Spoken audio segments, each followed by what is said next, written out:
എല്ലാ നേതാക്കന്മാരും കുറഞ്ഞ പക്ഷം ഒരു 4 അല്ല 5 10 ബ്രാഞ്ച് സമ്മേളനങ്ങളിൽ പങ്കെടുക്കാൻ തീരുമാനിച്ചിട്ടുണ്ട്. ഞാനും പങ്കെടുത്തിട്ടുണ്ട്. പല ജില്ലകളിലായിട്ട് ഞാനും പങ്കെടുത്തിട്ടുണ്ട്. ബ്രാഞ്ച് സമ്മേളനങ്ങൾ ഞങ്ങൾ പോയിക്കൂടാ എന്നില്ല, ഞങ്ങൾ പോകണം എന്നാണ് തീരുമാനം. പ്രാക്ടിക്കലി പറ്റുമില്ലായിരിക്കും എല്ലായിടത്തും പോകാൻ, പക്ഷെ ആകാവുന്നിടത്തോളം ഞങ്ങൾ പോകണം. ആ ചർച്ചകൾ കേൾക്കണം. താഴെയുള്ള ബ്രാഞ്ചിലെ സഖാക്കളുടെ അനുഭവങ്ങളെ ഞങ്ങൾ അറിയണം. അവർ പ്രസ്ഥാനത്തിൻ്റെ വളർച്ചയെപ്പറ്റി എന്തെല്ലാം പറയുന്നു, ചിന്തിക്കുന്നു, വിമർശിക്കുന്നു, അത് കേൾക്കണം ഞങ്ങൾ. അതിൻ്റെ സമ്മേളനമാണ്. അതാണ് കമ്മ്യൂണിസ്റ്റ് പാർട്ടി സമ്മേളനങ്ങളൊന്നും പിന്നെ സ്തുതിഗീതം പാടാൻ വേണ്ടിയല്ല, ജയ പാടാൻ വേണ്ടിയല്ല. സമ്മേളനങ്ങൾ ഇത്തരം വിഷയങ്ങൾ പറയാനും കേൾക്കാനും വേണ്ടിയാണ്. ഇത് നടക്കുന്നുണ്ടോ? ഞാനതാ ചോദിക്കുന്നത്. അത് വലിയ അളവിലുണ്ട്. പ്ലാൻ സമ്മേളനം ആരംഭിച്ചപ്പോൾ ഞങ്ങൾ തന്നെ പറഞ്ഞിരുന്നു ചർച്ചകൾ കുറവാന്ന് പറഞ്ഞു. ഞാൻ ഒരു കോളമുണ്ട് നവയുഗത്തിൽ കമ്മ്യൂണിസ്റ്റ് പാർട്ടിയുടെ സെക്രട്ടറിയുടെ കോളം.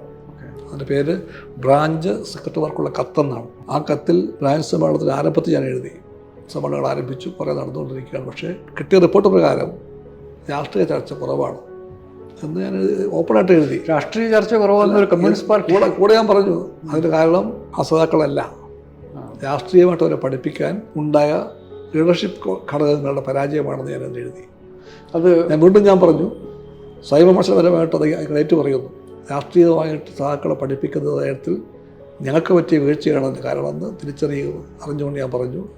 അത് എത്രയും വേഗം തിരുത്താൻ ഞങ്ങൾ ശ്രമിക്കുമെന്നും പറഞ്ഞു. ആ ശ്രമങ്ങളിലേക്ക് ഞങ്ങൾ തുടക്കം കുറിച്ചിട്ടുണ്ട്.